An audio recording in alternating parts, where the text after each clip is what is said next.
All right, so we are now live with the webinar as we wait for the rest of the community to join us. Okay. Hi, Henry. Hi, Britt is looking for a link. I'll send it to her, I guess, but I don't know why she doesn't have her own link. Oh, Yeah. it's also on the website. She says it's not on the website. What? I put it up I'll there. look right now. Yeah, Huh. I think it's on the website, but my link to come in as a panelist came in at a weird in a weird file. It wasn't like in my regular email, it was like in updates or promotions or something like that. Oh, God, it isn't on there. I thought you know what? I bet I didn't save it. I know I put No, it it. should be in the calendar though. Yeah. Yeah. Oh, that's Let me see. crazy. My Yeah. bad. I'll send it to her. Yeah. I Okay. well, let me check the one that's on the Facebook page then, because I copied the one from um the town website Yeah, that's the calendar. one for the general public. Yeah. And Oh, yeah, yeah, the one from there. It's either in the town calendar or it should be on our town website. I think I just forgot to save it. Oh, silly. I just want to go in and check for extra.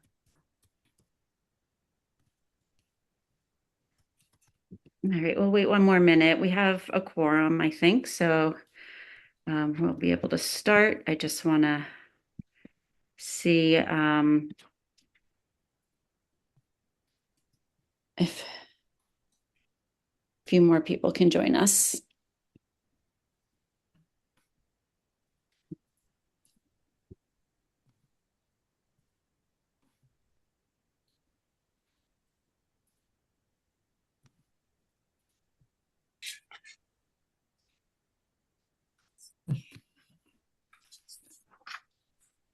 The Zoom link is not like clicking on the Facebook. Julian is, yeah, funny. All right, let me let him in. He's in attendees. How do I do this? Huh.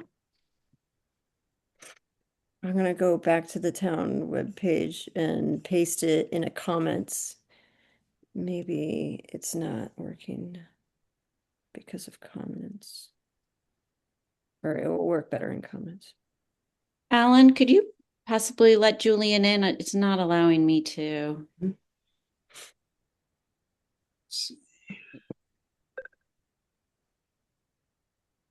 He's in the attendees Okay, list.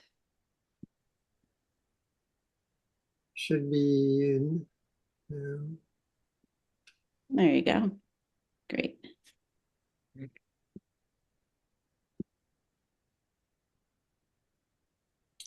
Hi, Julian.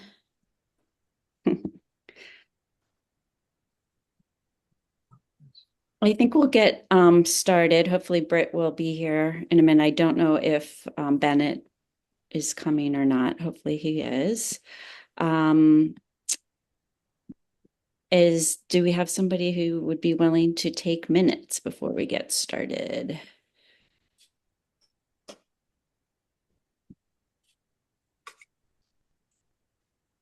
Let's see. Sarah did it last time, so I'll let you off the hook. Anybody want to volunteer? I know it's no fun. I'll do it. I'm not great at it, but I'll do it. Okay. Yeah. Thank you, Henry.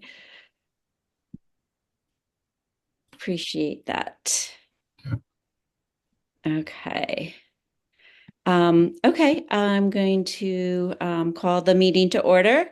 This meeting is of the Amherst Public Shade Tree Committee. It is being recorded and will be made available for public viewing by the end of the day on Friday. Today's date is January 13th, 2025. It is 5:35 p.m. The first agenda item is announcements and public comments. Does anybody have anything to share? Looks like no. I was expecting a member of the public to be here who is interested in having a tree removed on their property, but they may come later. But I put site visits as an agenda item. I'll give everybody an update on that one. Okay, we'll hold that for then. Approval of the December meeting minutes and collection of volunteer hours. Does anybody have any comments on the minutes or make a motion to approve the minutes? Somebody could do that first. Okay, I make a motion to approve. Okay, thank you, Shoshana. Second. You can just raise your hand. Thank you, Sarah. Sarah seconded. Any discussion, changes? No. Okay. All in favor? You can just raise your hand. Unanimous. Thank you. I will post those on the website, and we need to collect our volunteer hours for the month. I just checked mine and I'm at 12. Wow. Shoshana? 1. Okay. Henry? 5. Okay. Sarah? Sure. And I just see that Britt said she's in the waiting room, if anybody can see her in there.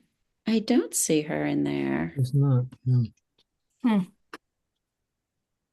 4. 4. Okay, thank you. Julian, volunteer hours? 9? Okay, thank you. How can we Wait, find? actually, I'm sorry. I did not count the conference I was at. Okay. Probably Quite a few more hours. probably more like 25, actually. Wow. Great. Yeah. If it was 8 hours each, yeah. Okay. Ellen, how many did you say? 12 for me. Yeah. Shoshana, I don't know if you can tell Britt that there's nobody in the waiting room. I can't see the waiting room. Yeah. All right. Is somebody keeping an eye on the, Oh, maybe I'll see if I can text her. Yeah, okay. I can't see her in the waiting room either.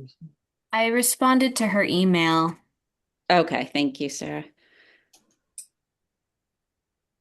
Hopefully she'll pop in soon. Okay. I'm going to just start on my chair report then.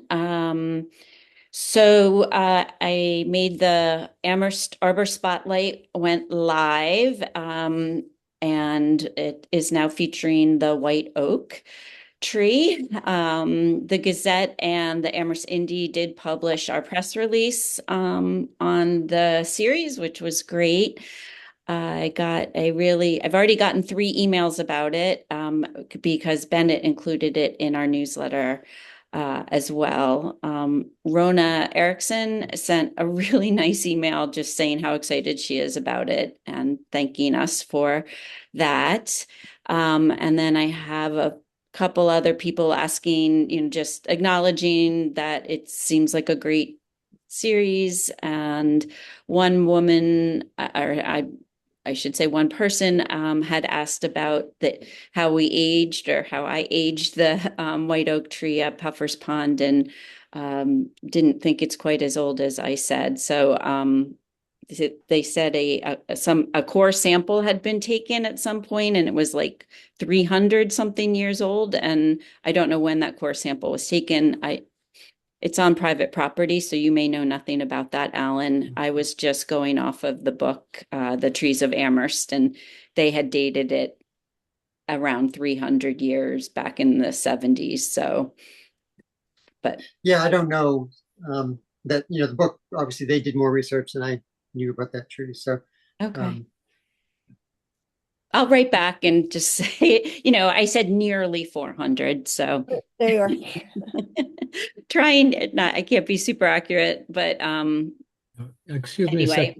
second. Britt, you're listed as Sarah because you probably went in her link. So If you can just Okay. rename yourself. Sorry.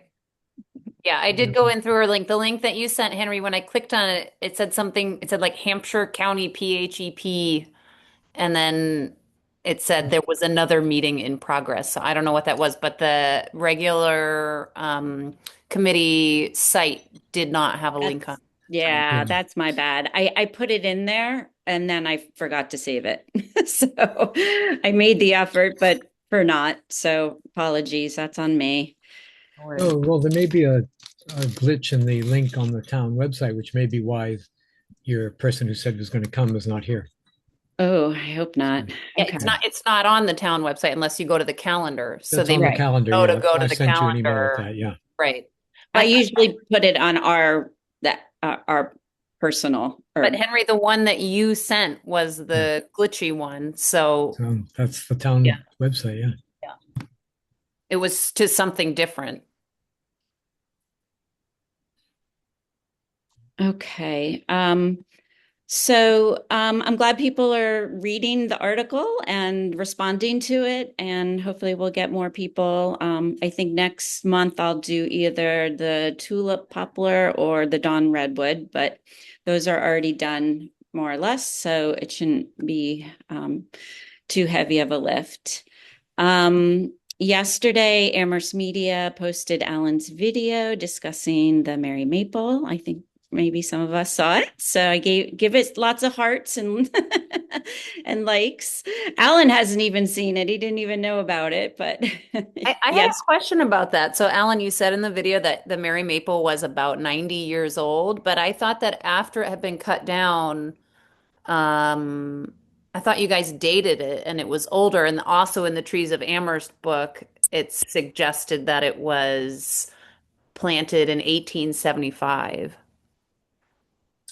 Yeah, I don't remember what I said during the interview. Okay. Okay, I didn't know if I was wrong. And yeah, okay. Yeah. So yeah, no, it was I think I may have said it was older than 90 years or something like that. Okay. I couldn't remember how old it was. Okay, because I thought it was 100 and like just shy of 150. So okay, got it. Yeah. Just checking. Yeah, I guess it's very hard to be super specific about all these things. We do our best. Julian and Shoshana, did you repost the videos or okay, great, thank you. And I sent you both, and I know Shoshana already posted about the Amherst Arbor Spotlight. So hopefully we'll gain some more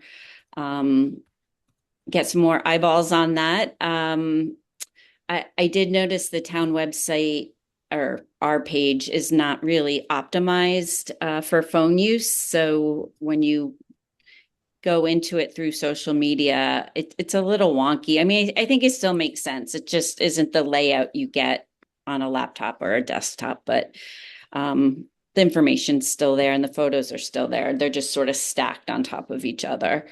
So it loses the design aspect of it, but it's not incorrect. I also received an email from our new town councilor president, Mary Jo, and she had reached out to all of town committees to ask if we were interested in having a council liaison. I think that's something that some of the bigger committees have had in the past. There's no guarantee of it, but it is something that they are offering. I can pull up. So in the past, yeah, Board of Health, Council on Aging, Human Rights Commission, there's a handful that have had liaisons in the past. So do you think that is something that we would be interested in? It says per the rules, any town committee may request a council liaison, but there's no guarantee your request will be granted. We did this last time, a year or two ago. We requested a liaison. We didn't get one. So Okay, it's worth requesting again. I think it's good to have. I agree. Is everybody else good with that? I mean, hopefully we'll get one this time. Maybe we'll get bumped up the list. There's only so many counselors to go around, but okay. I will write back and say that we are interested in that. I don't have much more to report. I'm looking forward to hearing about the annual Massachusetts Tree Wardens and Foresters Conference that I could think Alan and Julian attended last week. So maybe I'll just turn it over to you, Julian. Great. Yeah, I'll give my vice chair's update and combine my social media update. So, started out the new year in a great way, going to the Mass Tree Wardens and Foresters Conference. We had probably 400 attendees or so that were there, different tree wardens, public works people, tree advocates, etc., from around the state. And they basically had it divided into sort of a lecture series and like an exhibitor's booth. So I was able to make a connection with the folks from Amherst Nurseries who supply us trees, with different tree gear specialists and so on and so forth. I learned about this interesting technology that obviously we could never afford in Amherst, but to pick up a tree and move it to a completely different site, which is pretty interesting. And then we had presentations on the spotted lanternfly and how it's sort of moving around. It's in Amherst now, and it's moved around different municipalities. Trying to keep it as brief as I can, but we did a pretty lengthy course on like the powers and duties of a tree warden and how the law is sort of antiquated and what the efforts are to update it. And it may even apply to some of our decisions coming up. And also, one of the other things that I found sort of interesting was a discussion on like forest fire in Massachusetts and controlled burning and that sort of thing. So they discussed that. They had a bunch of exhibitors, spoke from different municipalities about working with Eversource and other utility companies to try to get some of the pruning done around town while also not taking down some of our larger trees, more historic trees within the municipality. Other updates, I stopped by the nursery. Everything looks in good shape and in good health there as far as I could tell. I did speak to a few town councilors just to put it on their radar that we would appreciate, if it's at all possible, even though it's unlikely, a log loader truck when they do their budget this year, which I doubt will go anywhere, but we'll see. And so other than that, social media, I posted Alan's interview with Amherst Media. I put up sort of a compilation of the Mass Tree Wardens and Foresters Conference and some links to slides and that sort of thing. I also reposted something I believe Bennett sent me, and I just, before I joined this meeting, in the 5 minutes before I joined, threw up the post that Ellen sent me for our historic trees, and I also put up the post about the last minute planting that the tree crew did in November. Great. Thank you. So we'll follow that with Alan, her tree warden report. So guess I'll start in with the conference. It was a good conference. It's 2 days of pretty intense lecture series. They keep you moving, presentations. They had a really good presentation from one of the teachers at the Norfolk Aggie, gave a really nice presentation on municipal pruning oversight and biology-based decisions for pruning. And she made a nice job of the importance of pruning young trees is one part of it. And that's something I'd like to see us, as the DPW, tree crew, as well as the shade tree committee, is really start to go around and start trying to prune the trees that we've been planting over the past 16 or so years. That they're all, ready for pruning. That can be done pretty easily with some small tools. I know we've discussed it, but she did a nice job presenting that, and I'd like to move forward with that again. The fire ecology was very good. It's a passion of mine. I took a wildfire class at UMass. It really is a critical component of our forest ecosystem, and we have removed it from the forest, and we are seeing, the results of that lack of fire. And New England burned pretty regularly, and Native Americans also used fire pretty regularly to, manage the landscape. And we kind of took it away. So there's a lot of urban wildfire interface, between the homes in the woods that are adjacent to the woods, and there's opportunity to educate the public on designing their landscapes to be a little more defensive around their properties if they live in a wooded area that has the potential to burn.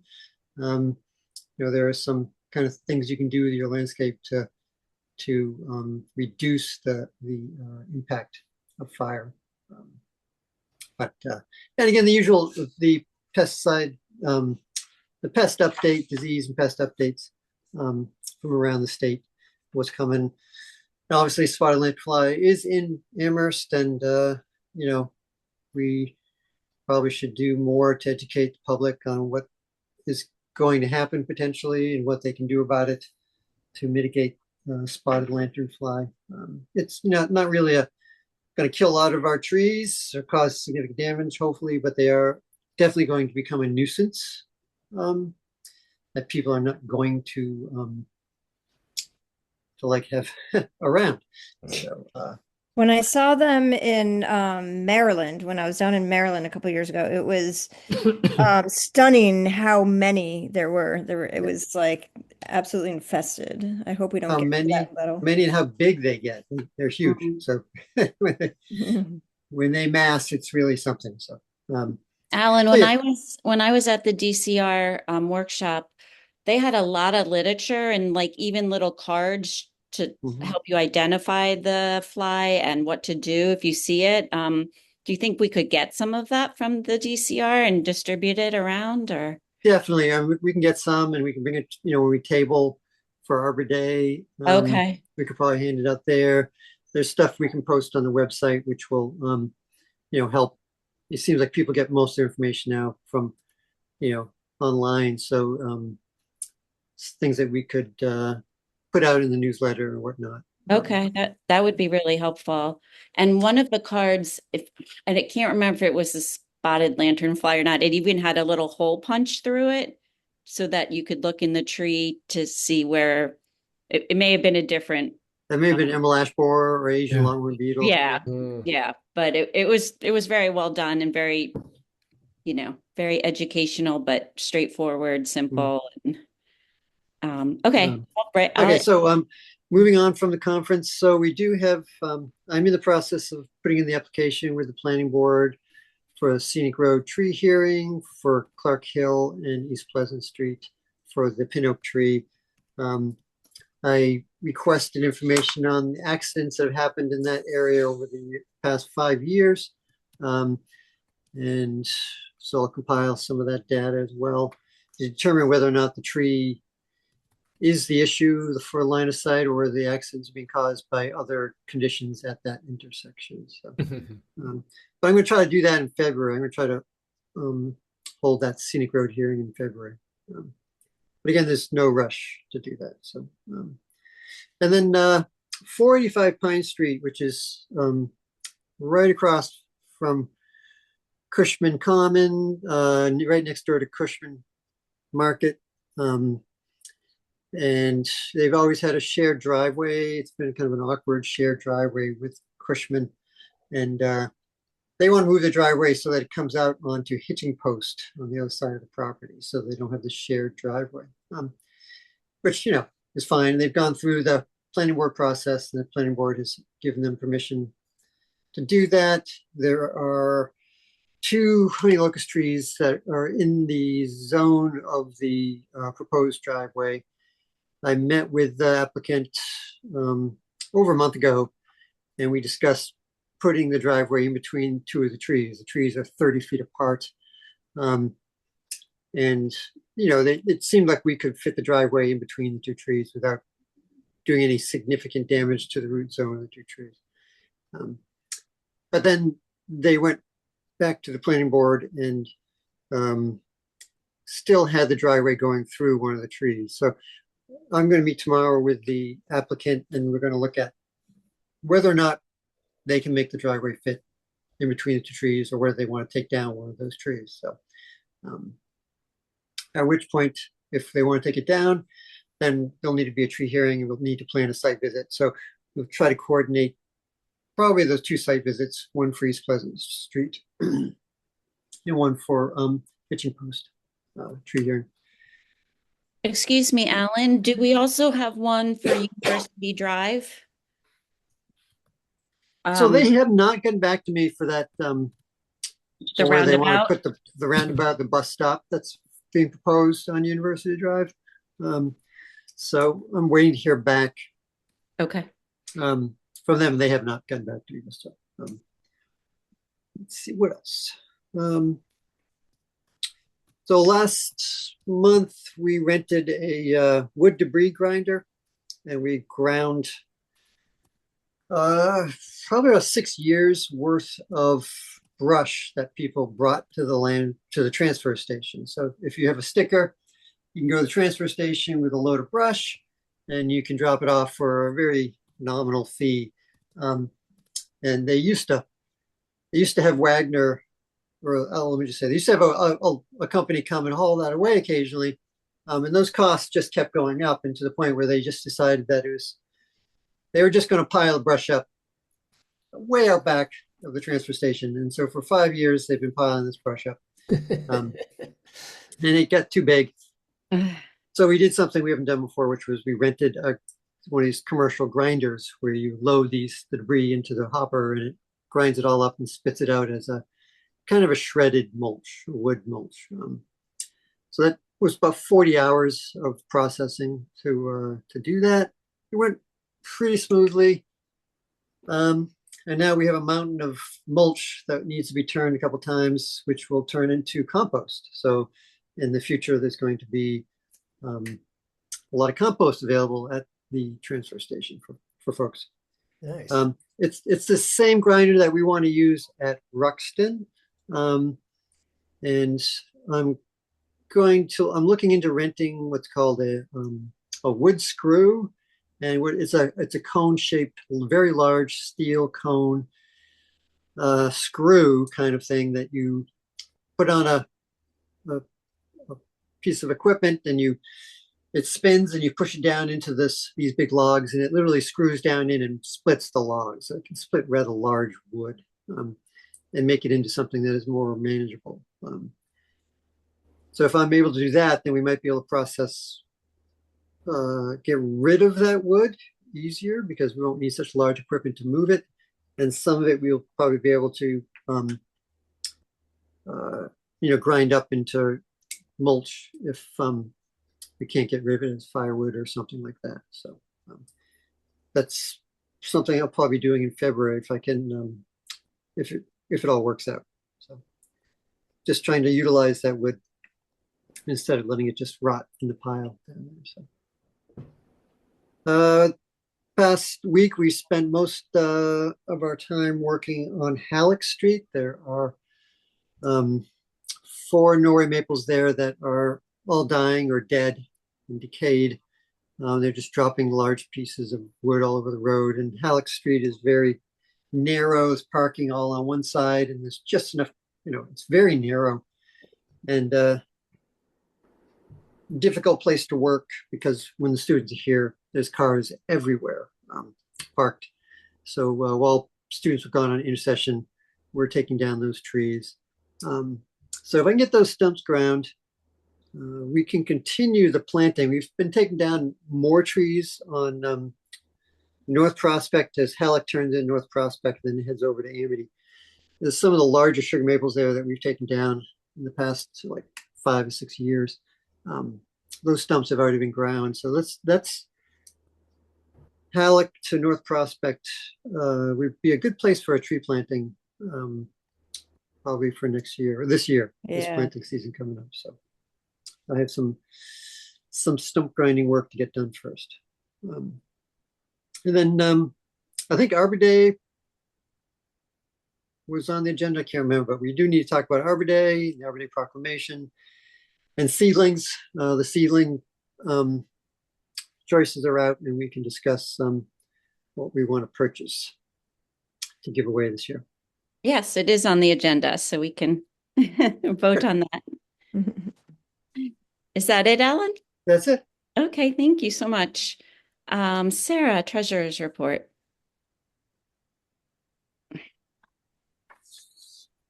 Our current balance is $11,193.35, which reflects no change.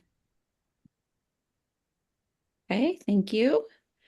Julian already spoke Excuse about. me, Sarah, could you repeat that number? Yes. 11,193 Okay, and 35 cents. thank you. Henry's taking minutes, so thank you, Henry. Julian already gave his social media update. Shoshana, did you have anything you wanted to add? I've shared some articles about, tree interest, and I've posted about the meeting and some pictures of the nursery or the planting over by Poetic Dialogue and such.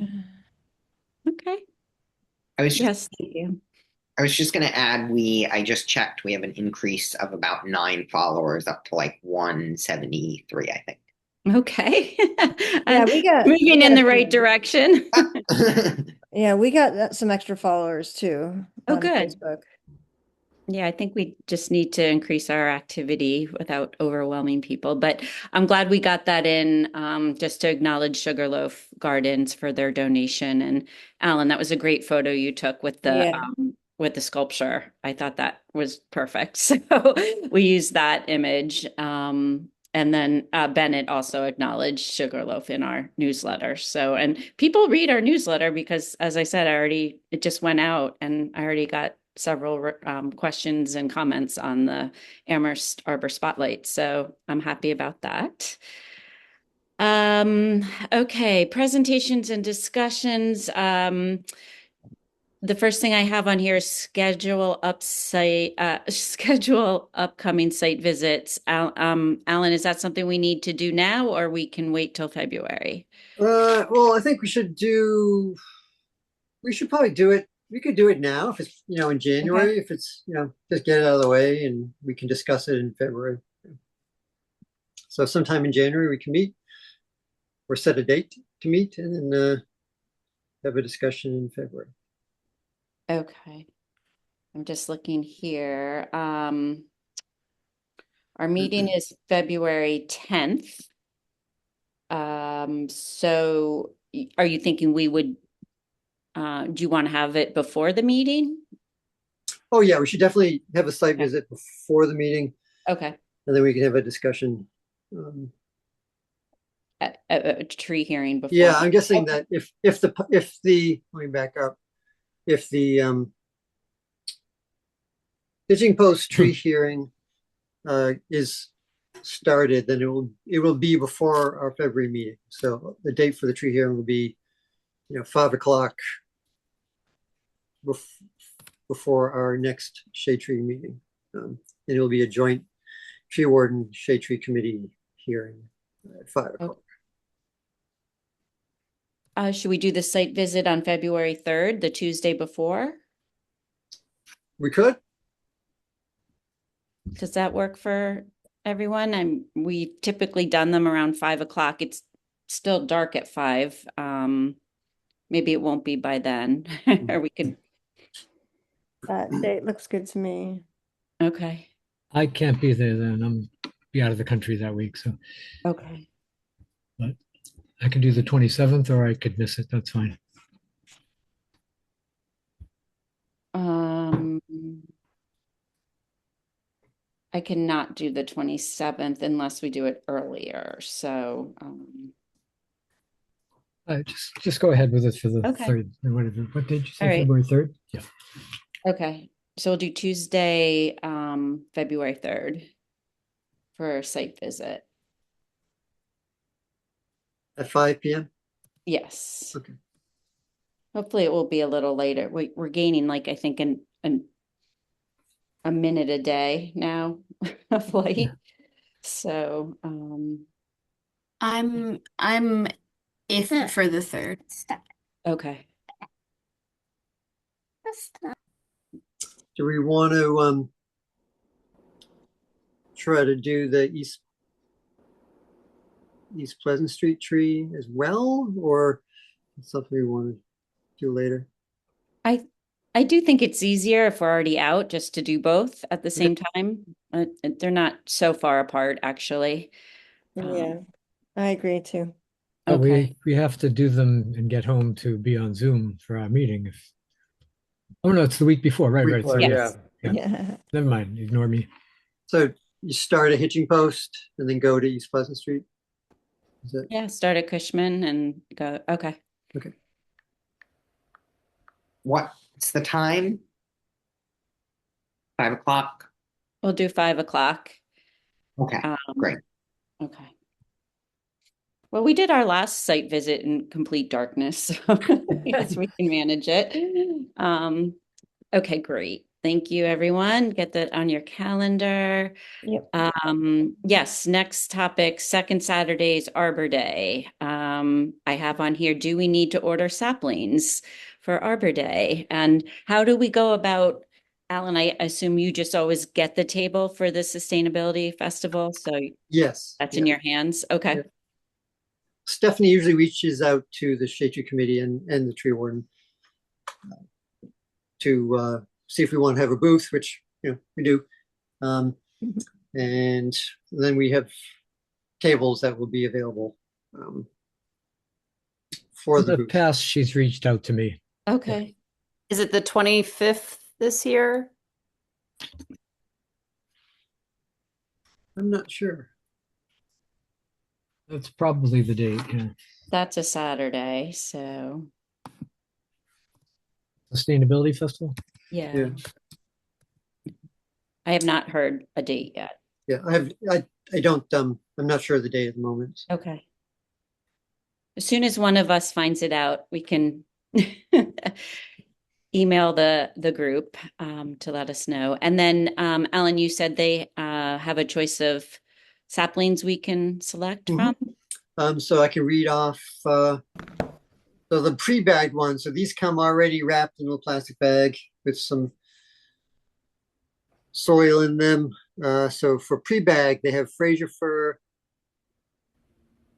conifer, cannon fir, sorry, balsam fir, and white spruce. They're all evergreens. And then for Beru, which is so they come without any soil and we have to bag them, is concolor fir, Douglas fir, tulip poplar, white oak, white flowering dogwood, common lilac, eastern redbud, red maple, river birch, hackberry, and American plum.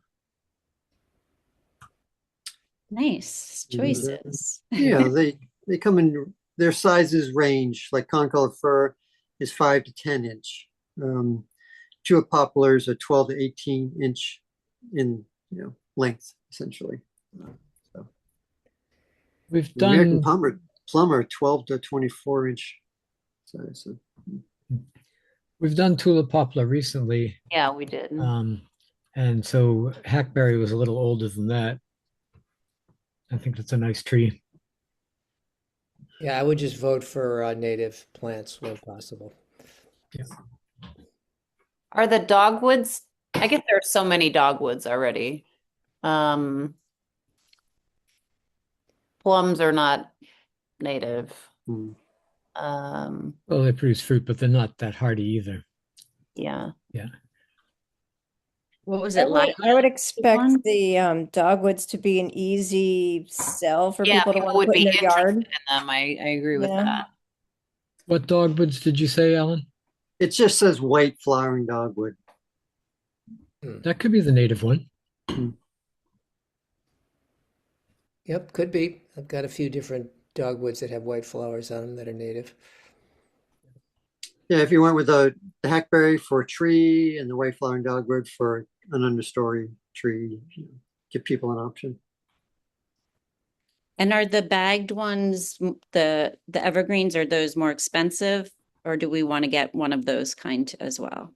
Yeah, those are more expensive. Those all are for 100, they're $298. And the rest of these are all different prices. So white flowering dogwood is 240 and the hackberry is 291. The interesting thing with the Fraser fir and the balsam is that it could also be pitched as kind of like a grow your own Christmas tree sort of Yeah. thing.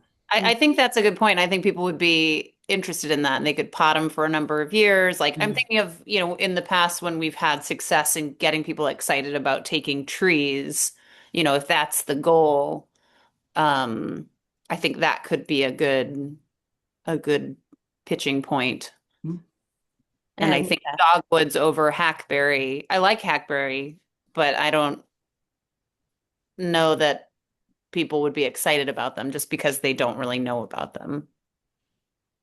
But maybe it's an opportunity to learn. So whatever. and they come in fit in a bundle of 100? Yes. Okay. And how many do we normally order? Last year we ordered 2 different species. So there we had 200. 200. We had 200. That's what we've done every year. Okay.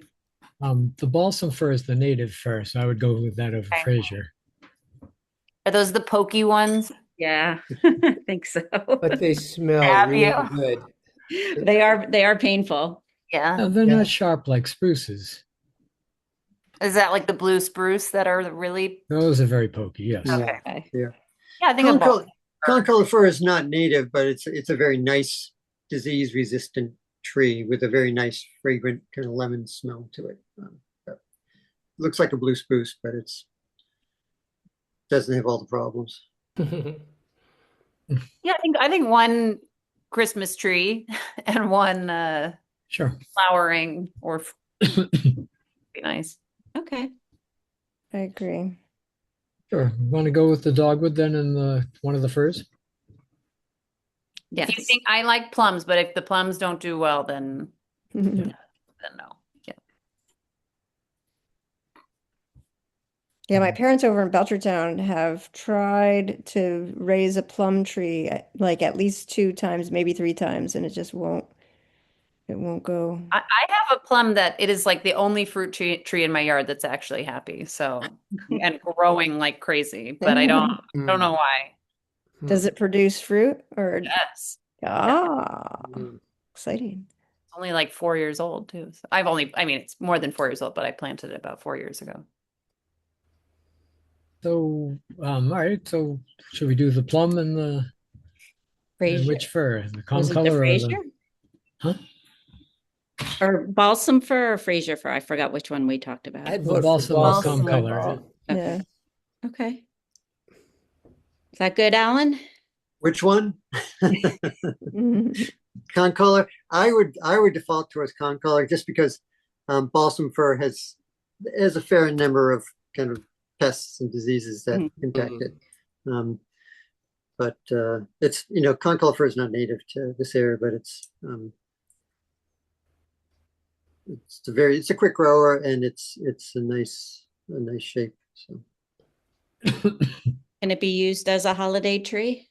definitely. Okay.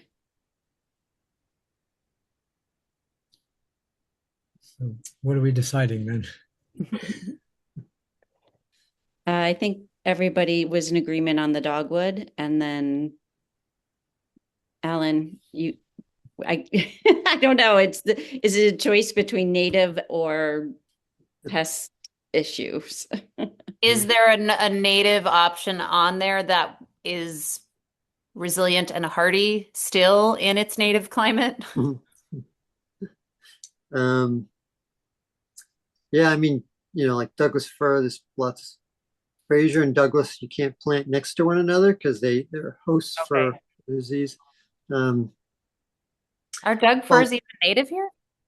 I don't think so. No. Yeah.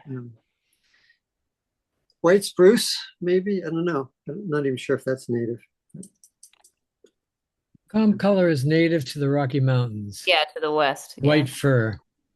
White fir is Yeah. native Well, to the western US, not here. Yeah. yeah. I'm looking Well, there's at a difference between like non-native and invasive, it's not like yeah. And I think we've had this conversation before, right? Like in a changing climate, the category of native, non-native versus resilient, Hmm. those have they're different, but they both have weight. yeah. One of the points made at the conference was blue spruce, which, people aren't even planting blue spruce trees anymore because they just get so many. They're having such a hard time surviving in New England. But if you go to the native habitat, which is, above a certain elevation out west, they have no disease problems whatsoever. They're perfectly happy growing fine. You have a whole forest of them growing just fine with a single disease. But you take a plant out of its native habitat and you plunk it down into someplace where it's not used to growing.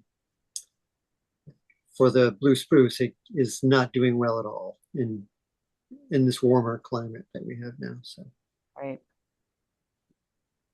I'm just looking on the Native Plant Trust website.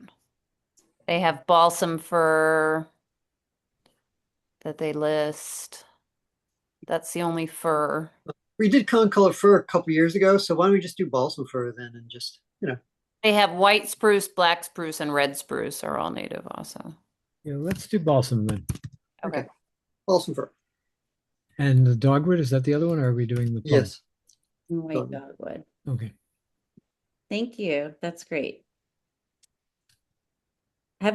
You said we had done a fir fairly recent? I don't remember one. We so- did concolor fir a little while ago. Oh, okay. That's very cool. All right, so balsam. Great. Moving on. We had a very productive meeting on Saturday about the significant tree ordinance. It was Sarah, me, Henry, and Brooks. And Sarah, maybe I'll share my notes on the screen, but Sarah's just going to just sort of give a summary of what we discussed and what our action items are. So thank you, Sarah. Yeah, thanks, Alan. So the latest draft of the ordinance is uploaded to the shared Google Drive. And there's also in that drive a resources folder that has a bunch of different town ordinances from all around the state. And kind of where we ended up after this kind of working group meeting was that we really need some more data so that we feel confident in the numbers that we're selecting and how we're organizing our draft of the significant tree ordinance. There's just a lot of ways that this can be done. Some communities have it tied to their zoning bylaw. Some communities are more rigorous with it. The significant trees are identified or, defined in different ways. So our ultimate conclusion was that we just want to have more data to back up the significant ordinance draft that we propose. We're anticipating that there's going to be a decent amount of pushback, that this would be like really hard to pass. So we want to just have a really good argument about this is all of the data. These are all of the tree ordinances that we've researched. These are the different, and so we have a precedent that we can refer to when we're making this case, when we're talking to the general public, and when we're bringing it before council. There were a number of other specific questions that we got to here, so we can just kind of go through the bullet points. Who's gonna monitor and enforce it?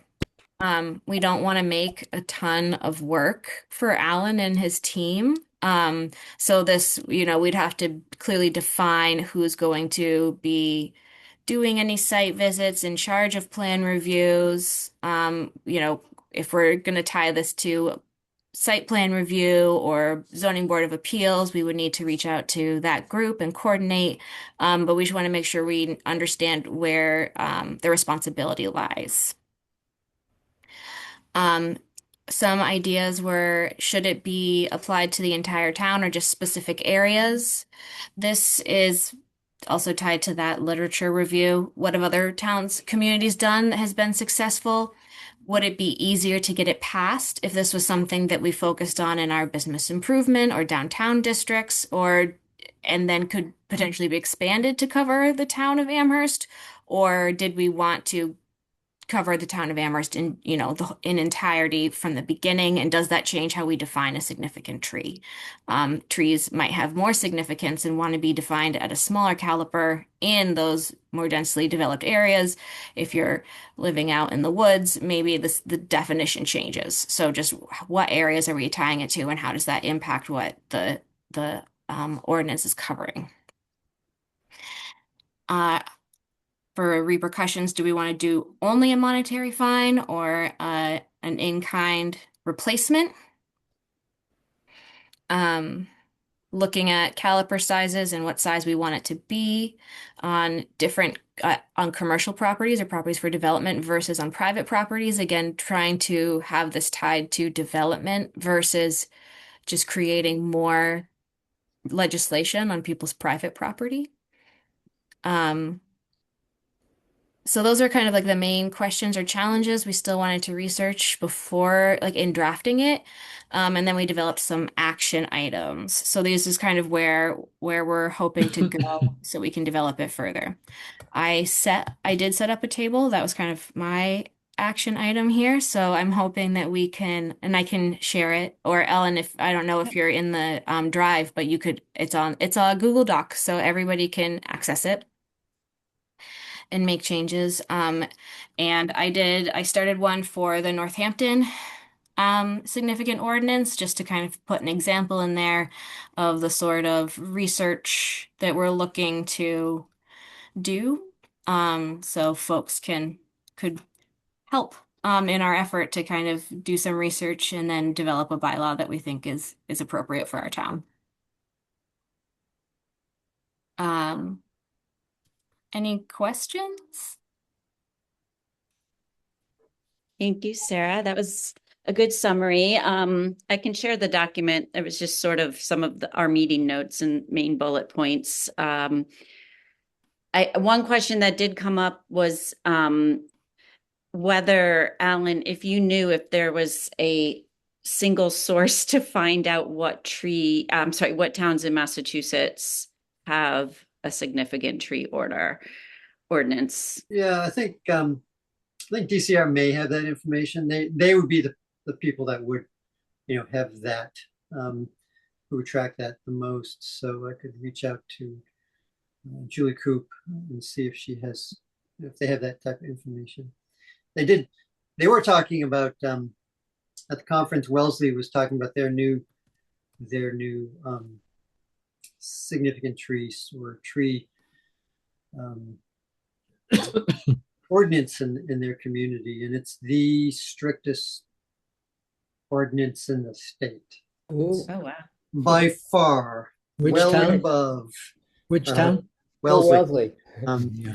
And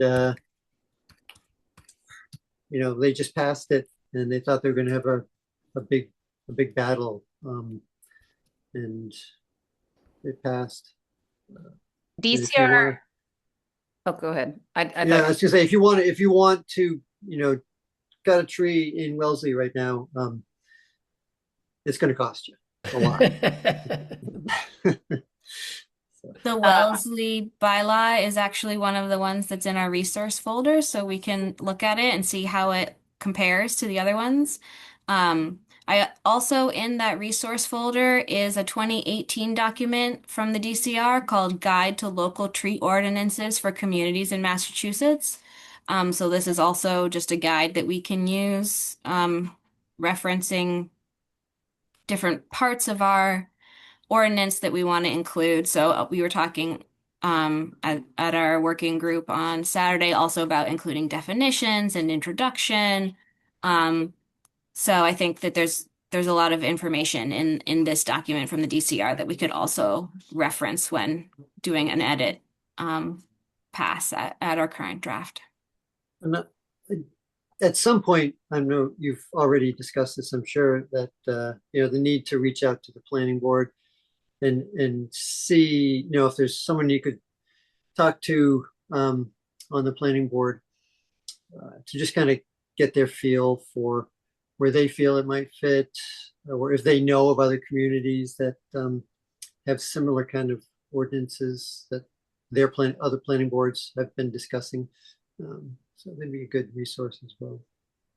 Yeah, that was one of our action items, but we thought that was maybe concurrent or slightly lagging behind our research move first. I think there's currently in the resource folder 6 different communities with bylaws that I copied into there, and I've already read through and kind of summarized the one for Northampton, which I thought was probably our closest comparison, just community wise, but then also location. So if anyone's interested in volunteering, you could just take one and kind of read through and fill out the chart with some basic summary information. And then I think there's also an exercise of, like Ellen was saying, what other communities might have bylaws that we could also find and read through. Yeah, I was going to say that if DCR doesn't have a list of all the communities in Massachusetts that have significant tree ordinances, I know that they do have a list of all the communities in Massachusetts that have tree committees. And that might be a good place to start because it would be unusual, I would think, for a town to have an ordinance but not have a committee. So the towns with ordinances may be a subgroup of that committee list. And there weren't as many towns with tree committees as you might think, or even looking at like the Tree City USA list in Massachusetts, that might be another good place to start. And I don't know, I haven't looked in the folder, Sarah, but Springfield, I know, has the oldest significant tree ordinance in the state, I believe, from the 70s that we were told about at the Tree City USA award thing a couple of years ago in Greenfield that came up, and it might be awesome. So I would volunteer to read the Wellesley one and write down the details. Thank you, Brooks. And I volunteered to sort of define significant tree and to write a strong statement of purpose. I'll also reach out to Julie at DCR and ask about what towns have the tree committees, as Britt suggested, as if she doesn't know about the ordinances. Another action item was, and this can be farther off, but it's something that I think we've discussed in the past, is to make a list of native species that we would encourage planting as replacement trees. And we've batted that idea around a bit, but I don't know if somebody wants to take a first go at that. I at the conference picked up a list of trees that were native, emerald ash borer, and Asian longhorn beetle resistant. Great. And it's a whole list of trees, and there's stars next to each one that is native. I am sure I can find that in my drawer and pull it out and work on it if you'd like. Yeah, thank you. That would be great. Let's use that as the starting point. I think that's excellent. And I think pointing people toward the Native Plant Trust plant finder tool is also useful because you can put in there, are you looking for shade? Are you looking for sun? Are you looking for summer color or habitat? Or, it's a useful tool. I also have a couple references that are particularly good for street trees, things that Oh, are tolerant of urban conditions, salt, pollution, that sort of thing. So I'd be happy to um, maybe help organize or yeah, compile the list. It seems like we might have some subcategories yeah, of definitely. trees, so happy to help with that too. I think that's a great idea. All right, so Sarah and Julian will work on that list. Yeah, and we talked about reaching out to other tree wardens just down the road, but for letters of support or impact statements, or if they have any data that they can share with us, what were the challenges and concessions they had to make to get the town approval. And Alan, I definitely agree about talking to the members of the planning board and the town councilors. My feeling is just wanting to have a document for them to react to first. So and I don't know if that's backwards or not, but I was thinking to have something that they can respond to, and then, we could keep editing it, but. I agree. I definitely think so. I think what I was trying to say is that if there's somebody at the planning board that you can talk to now to they, the planning board have their own regional, sort of meetings, and they may have a discussion already about, tree protection during construction or things like that, Okay. they may have a database you could take information from. So. Excellent. Thank you. Britt, you have your hand up. Yeah, I was just going to say, I don't know to what extent this might happen or not, but one group that I could see not being in favor of this kind of thing would be the like tree removal businesses. Especially the ones that seem to not operate with any sense of ethical, ethics in mind and just cut down whatever they feel like. So that might just be something to keep in mind, like maybe don't publicize it widely until we have something really firm and we have allies, from the town council and elsewhere. Okay, thank you. Anything else for discussion? All right, so I'll make this a regular agenda item so that we keep things moving forward with it. And I think this could potentially be a very important piece of legislation if we can get this passed, but it will take time, and it's going to take persistence as well. So, but I feel like we got things rolling again, and we'll keep up the momentum. Thank you, Sarah, for leading us through this. And if everybody who volunteered to do something could have report back at the February meeting, I would appreciate it. So we all have a deadline to work against. And then maybe at the next meeting, we'll look at the chart when it's filled out a little bit more so we can start. I'm sure it will prompt many ideas and questions. Okay, next thing, I went to the Amherst Farmer Supply, and let me just share my document here. It's not as much as I was afraid of, so I'm happy about that. Hold on, sorry. Pulling it up here. Here we go. So I went to just price out some of the items we had talked about at our last meeting.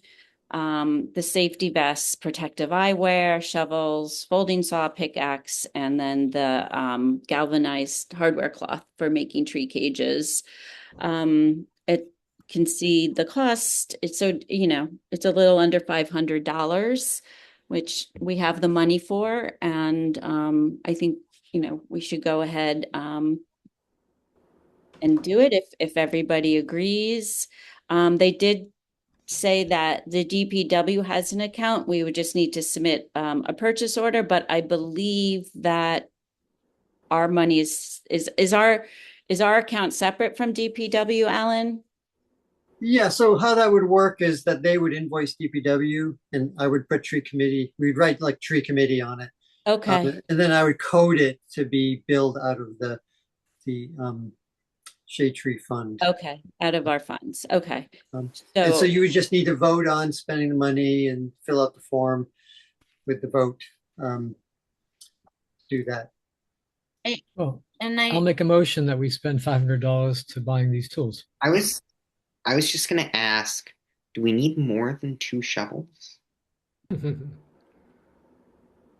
we could do $30 each. I don't know. I know I've fallen short. Like I always bring a shovel, but then somebody picks it up and, it just depends how many volunteers we have. Do you know offhand, Alan, how many you usually bring? I generally bring around 6 shovels. I think somewhere around there. Okay. Again, I'd like to repeat my suggestion that I think the committee could just vote to open like $1,000, purchase order with Amherst Farmer Supply. Okay. And then you can just spend that $1,000 down over the year, purchasing whatever you need. That's Okay. Yeah, it's that just makes it's an sense. option. So- Instead of a specific amount. I was gonna say that makes a lot of sense to me just because like what if one day we have a planting where we realize, oh shoot, 30 people are gonna come to this. Right. It's a great day for us. We could theoretically just send someone down to the farmer's supply and pick up a few extra shovels. Right.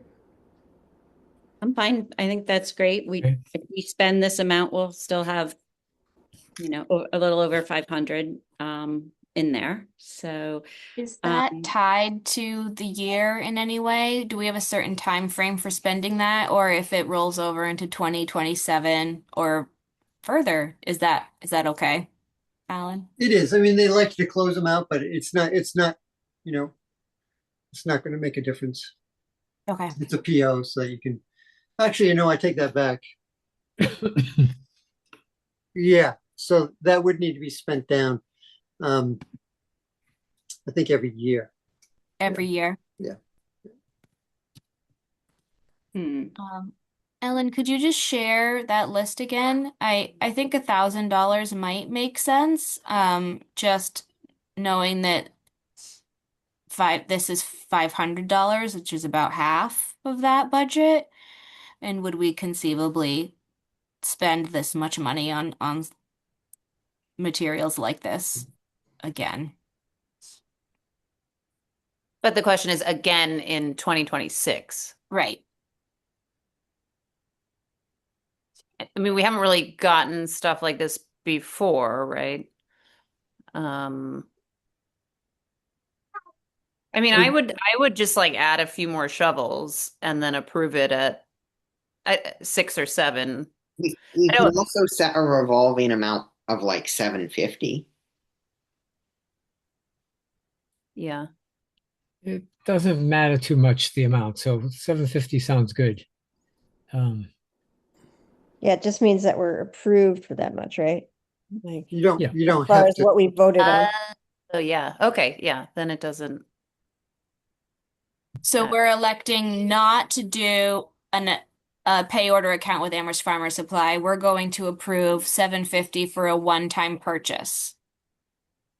And then we will just add, I was No, suggesting a pay order account of $750. But that you Yeah. do have to spend. Like you pay them $750, right? And then like that amount is there as your it's right, it's credit. no longer money, Right. it's credit. Right. But And you have to use it by the end of the year, is the thing. So the question is, are we going to spend, do we need to spend $750 or $1,000 on these kinds of supplies in the next 11 and a half months?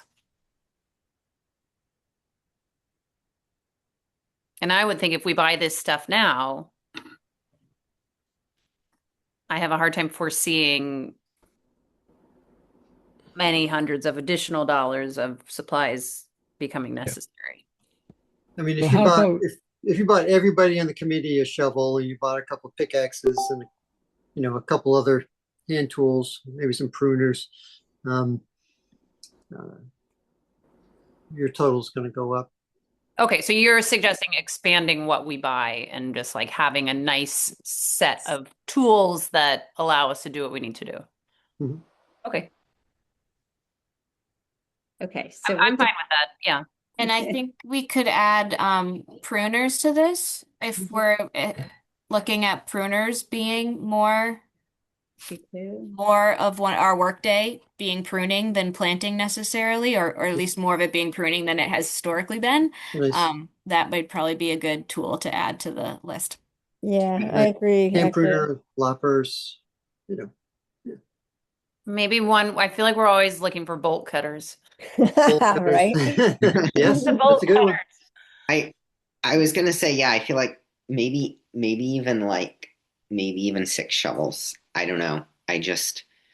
I've invited my friends to our plantings once or twice, and they're like, "Who has shovels?" Well, I do, but okay. Dream big. Yeah. And they had so many different kinds of shovel, and I priced out the ones that are pointed, but I don't know, Alan, if there are other kinds of shovels we also need. No, I think a standard digging shovel, Yeah. a good sturdy digging shovel. Okay. A root mattox for cutting roots. Basic digging tools. The bolt cutters and the pruners and the loppers. Okay. Grading rake, spring rakes. I'd say rake? a couple Do you of need a rake? shorter handled shovels in case we have kids or shorter people. Mm-hmm. Good idea. So I propose then that we'll authorize the spending of up to $1,000. And then we'll spend whatever we can. We can spend more later if we need more, up to the 1,000, right? Correct. So, I'll second support. All in favor? Henry, you in favor? I assume you are. Yes, okay. All right. So I'll write up that form, Ellen, and then I'll Okay. send it to you for signing. Great. Thank you. And I'll just need a short blurb on the vote, like how many people, who voted yes in favor, who voted no, or whatever on the vote. Okay. everyone voted yes, and Bennett's not here, but I'll mark that in the minutes. Okay. Thank you. Okay, thanks. I think that'll be great for the start of the season. Okay, so the rest is just I know I'm conscious of time here, but our follow-up topics. Does anybody have anything? I'll just go through them quickly. Food forest, tree tags, which I think we can hold off till the spring. Tree City USA application, Alan, we should check in about that. Donating to local wood banks, the log loader. So I can say, Julian, does the council set the budget for the next year? Is that coming up? They This- have a multiple month joint capital planning process. And it begins sometime in February and ends in like March or April. And it's where they discuss all of the sort of small capital needs for the town, things that are not like big building projects. So roof repairs, vehicles, etc. And I don't know, the town probably has all sorts of different ways that they prioritize certain things and have like replacement schedules and so on and so forth. I don't know how organized exactly that is, but I theoretically thought they have a section for different public works equipment, vehicles, etc. If this could be fit into that, that would be great. I do not know.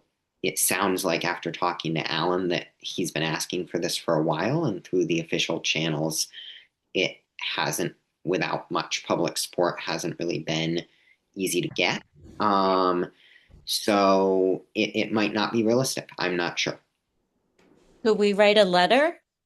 Would that, I mean, I don't know the channels and how to do this, but as a committee, could we write a letter? You think? To those committee members? We could. It would still have to be submitted as an official request. And I don't know how to get it submitted as an official request because the cap for resident proposals is 50,000, which doesn't really even get us a functioning log loader If truck. we each request like 1/4 of a log loader. Yeah, I mean, I think if the committee wanted to write a letter to the superintendent and, Right. Just, say, you were in favor of, providing these resources, you could throw in the tree foreman that I've been trying to get approved for the past 14 years. Yeah, I feel like we need to write a bigger letter about like support DPW and I think we've already been told that, all the departments have been told that it's level funding. So nothing's changed. We've been level funded for 14 years. So it's going to be the same thing. But a letter can't hurt. And if the committee wanted to write a letter, advocating for funding for the tree program, for equipment or for a foreman position, that would be wonderful. So. let's do that. Yeah. Yeah. Julie, do you think just because you're the most familiar, do you think you could just either shoot me a list of items or take a first draft and send it to me and I'll do the bulk of the work, but Sure. okay. Sure. I know you're busy, but That's okay. I think you have a better sense of sort of how the department works and an idea of what's happening within, and then we can like pass it as a whole committee. That way it's not just one person mouthing off. Yeah. No, I think it should come from all of us if we send one, not just individual. But I'm happy to take a shot at draft. Okay. And I'm happy to, as I said, to sort of finesse it and do all of that. I think you have a better sense of, and again, is it just the log loader or is it a bigger picture? I can include a few other points. Like, I mean, I don't know how broad we want to go. I think the tree foreman position is a good thing to say. I know that they've had some issues with the stump grinder, and the union is trying to get a raise for people, and they've had issues with negotiating and how that might impact our tree program and who's able to show up and that sort of thing. So I don't know how, it depends on how broad I think the committee wants to take it. Okay. And Well, this letter would be to, excuse me, this letter would go out to Guilford Mooring? Correct. Okay, yeah. Okay. Well, if you could, I think the point is that like trees and grounds is not adequately supported to do the work they are asked to be doing. Right. And so here are, 1 or 2 or 3 things that would increase that level of support to allow them to be more functional. We could also just keep it to the log loader and the tree foreman I think tree related, And yes. then, yeah, log loader, tree foreman, and then just say, in addition, without increased expense line item funding or employee compensation, a lot of things are added to our plate without much being subtracted or having additional money for. Maybe that's just sort of a summary way to put it. Sure. Is Okay, that something? yeah. No. Well, as I said, we can look at it together and then as a committee, but if you could just do the first step, that would be helpful to me. So thank you. Tree City USA application, Alan, do you need help with that? Yeah, so it has been submitted to the Oh, Arbor good. Day Fund. I'm waiting to hear back from DCR. They review what I submit to make sure that everything is, appropriate. They did receive it, so they just haven't got a chance to review it yet, but they should let us know shortly. We'll need to have the Arbor Day proclamation done for 2026 again. So that's, goes to the town council to have they have a subcommittee which handles all the proclamations. So if the committee wants to review last year's proclamation and feel it, can just be updated, or do we want to change it in any way? But I will need to, in February, send that to the town council to make sure it's ready for April. Right. Okay. I'll put that on the agenda for February then. So make sure we do that. Is there any movement or updates on the local wood bank? I was supposed to call Alan. I avoid phone calls and have been a terrible person, and I haven't. So no. Okay. That's fine. You're not the only person who avoids phone calls. So, I don't avoid phone calls. I avoid text messages for like too long. Mm. Oh, okay. So I just give you an update. So, we are, I have had a conversation with the superintendent. We did come up with an idea on how we could put this out for requests for proposals to remove the wood, for disposal of the wood. And essentially now it's up to me to come up with the wording on how we would put this out there. Would we want to do the whole wood yard or just part of the wood yard, and how long we want to have it be for people to remove it, whether it needs to be done in a month or can they do it over, a year. It's all going to impact the costs of removing the wood. So, Okay. Yeah, I would think phrasing it as removing some of it over a 3-month period as a way to start would be like, we could probably get that going. I would think Andre and No Loose Braids would be very interested in making that happen as quickly as possible. So once that was done, then I think the next step would just be, for them to rent the one piece of equipment that would be necessary to load their 2 flatbeds. And then if that goes well and they say, yes, we want to take all of it, then maybe that would be a second, that you rewrite it. the trick with procurement laws is that we have to make it, it has to be written in a way that, the average person could bid on it. Okay. And I'm not sure how I would write that up and have it make sense for any other Okay. company to bid on. Because how do you quantify some of the wood? Right. Up Anything like that. So that's, yeah. Up to 10 flatbed truck trips worth. So that's what I'm struggling right now is how I can write it. So We could guess the weight of one flatbed and then multiply that by 10 and say they have up to 10 or 10 or if I can help, let me know. Yeah, yeah. So we need to talk. Okay. All right. I will email you Okay. to meet in person. Sounds good. Okay. Okay. All right, thank you.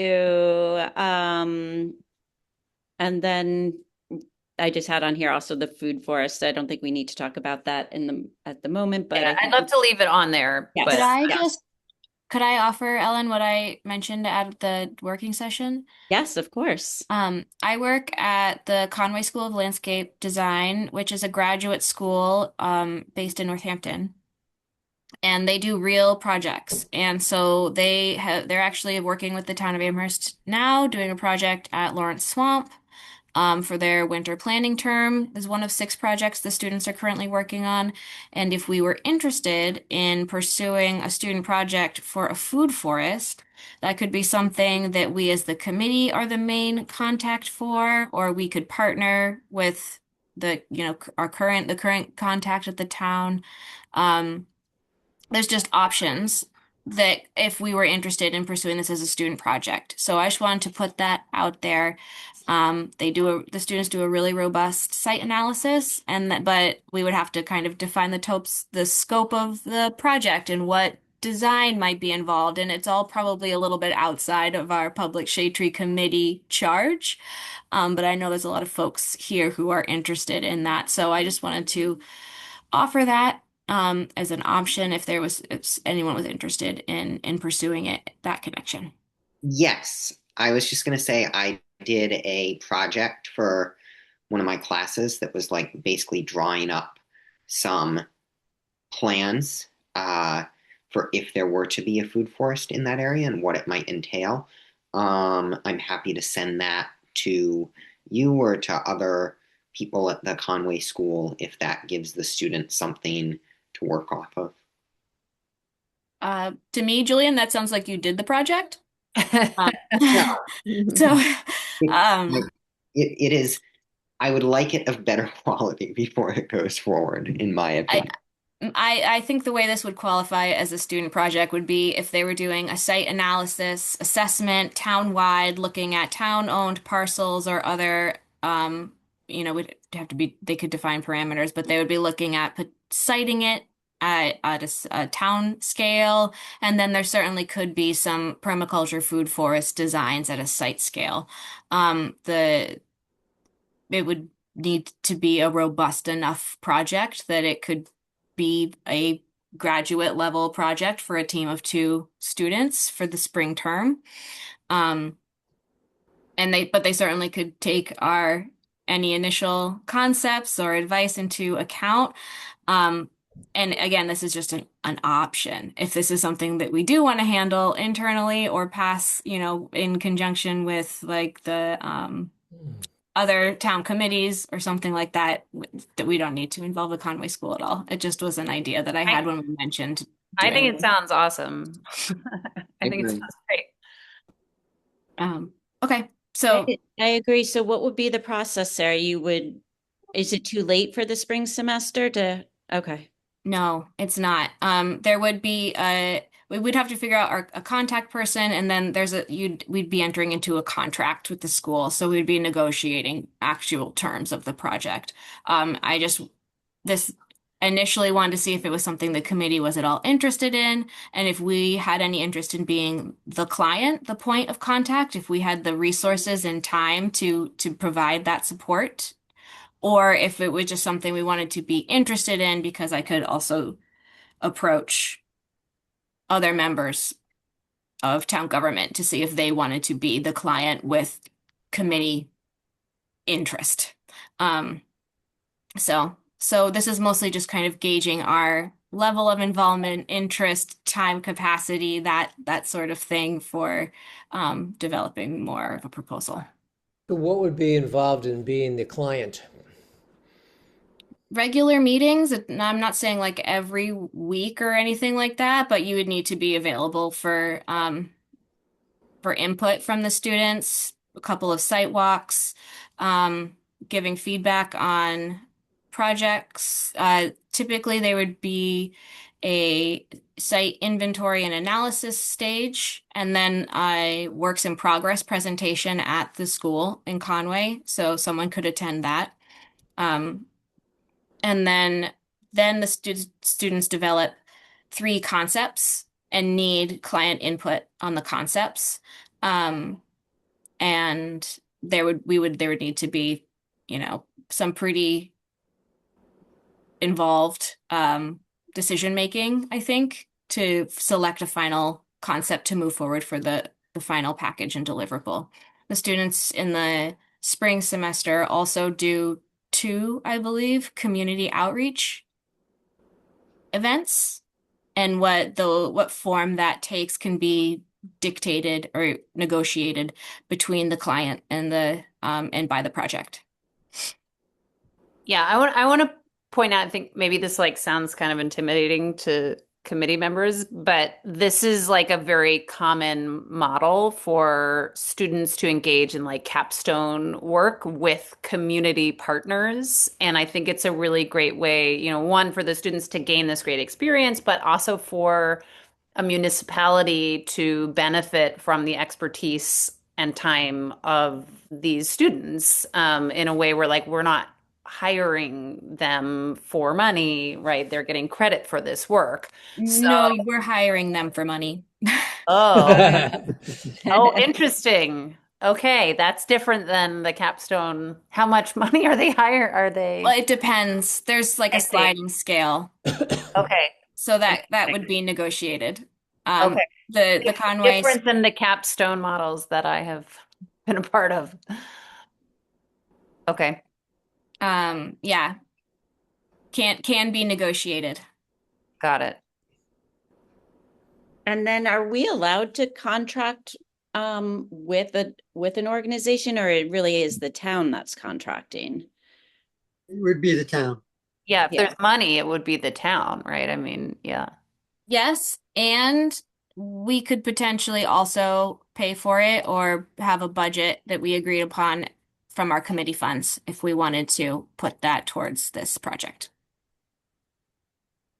Sarah, could you let us know some of the costs maybe of past projects, or the one that some of the student, didn't you say there are two students doing something now from the school with the town? Yeah, yes. I'm happy to Just so we have a ballpark. get more information. I just wanted to, without taking too much time, wanted to just see if there was any community interest in pursuing this at all. So if there is interest in being involved in a student partnership and project like for about a food forest, happy to do more and send more information to the committee so we can all kind of review it. But yeah, just taking a temperature, I guess. I think it's an interesting proposal. I wouldn't want us to be spending our Shade Tree Committee money for that. That seems a little off of our main topic, but if we can do it without spending money, do the other parts of it, I think that's a great idea. The you could apply for CPA funding, to do something too. There's that piece of land that was purchased by the town. It's north, so it's west of Wildwood School, and connects up to East Pleasant Street. And so there's a large field area that's now overgrown. It was a farm, but it's now overgrown, and town owns it. And they were going to try to do some kind of recreation on it, but the neighborhood fought it, and so it's been sitting. I think they made more path through it, but it used to be a farm. It has a bunch of mature trees on it, and now successional sort of trees growing up in it. So that'd be an interesting, or the middle school where they had an arboretum on the hill around the middle school, and that's another place where the interaction of students and a potential food forest kind of Where? idea. Where is this? Near Wildwood? Yeah, if you're at Wildwood and you look west towards East Pleasant Street, you'll see the daycare. There's a daycare there, and up behind the daycare is a large open area. Oh. It has like a little trail that goes. There's a little trail. That's all. Yes. Yeah, if you yeah. go to the town map, look, that's all town Like a property little- there. Oh, that's a nice little spot. I've walked through that. Like if you walk up from like near the railroad tracks, whatever street that is, you can get on that trail. So that's behind the Habitat for Humanity houses on East Pleasant. Yes. Yeah. So we planted trees along there and we did see that. We also did a walkthrough some years ago at the middle school forest thing. Arboretum, yeah. Yeah. So if there are really big trees there, I think we need the significant tree ordinance to protect them. We might get fined. I mean, I think I agreed that, yeah,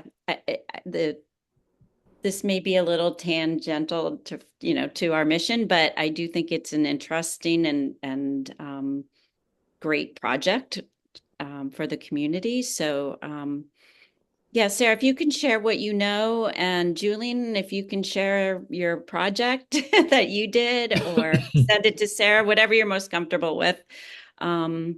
We might be able to get funding for this. I can even share it at our next meeting or whenever it's Okay. documented. And I would just bring up, I know we're out of time, but this again points to me, I've felt this way since joining the committee. I feel like our mission extends beyond shade trees. It's public trees, and I think public trees have value beyond shade, right? So if our mission is then to protect and advocate for trees in the public way, it's not just about shade. It can be about food sovereignty and food justice and shade and habitat and all these other things. So maybe expanding our mission a little bit to better capture some of the things that we're finding to be interesting and important Yeah. might be worth a future Yeah. conversation. I've always felt that there must be higher protections for an agricultural product with it, than if it's like producing food or whatever. Mhm. It feels like it would be easier to protect. Mm. Well, I think those are great arguments. And certainly if we look for, some support, private or public funding for, planting a food forest, I think those are all great. We could be the lead committee on such a thing. So, but those are all great arguments. And yeah, maybe it does lead us to readdress or rethink our mission, but good. Food for thought, right? I'll get more information. It sounds like Okay. I'm interested in pursuing this in Yeah. some capacity, or at least being involved. And I think perhaps, I'd love to see more information about it. so I'll follow up for the next meeting. Okay, great. And thanks for identifying that little plot of land, Alan. I was unaware of it, and I'm going to go check it out. So, thank you all. I know it's been a long meeting. Any committee comments, topics not reasonably anticipated to share? No, everybody wants to go get dinner. Can I have a motion to adjourn? Motion. Thank you. Second, somebody? Seconded. Thank you. Do we vote? I don't remember. We're all voting, right? Yes, To leave? y'all vote. Yeah, vote. Okay, we're all leaving. Thank you, everyone. Thank you. Yeah, lots of exciting things A happening. waving hand vote.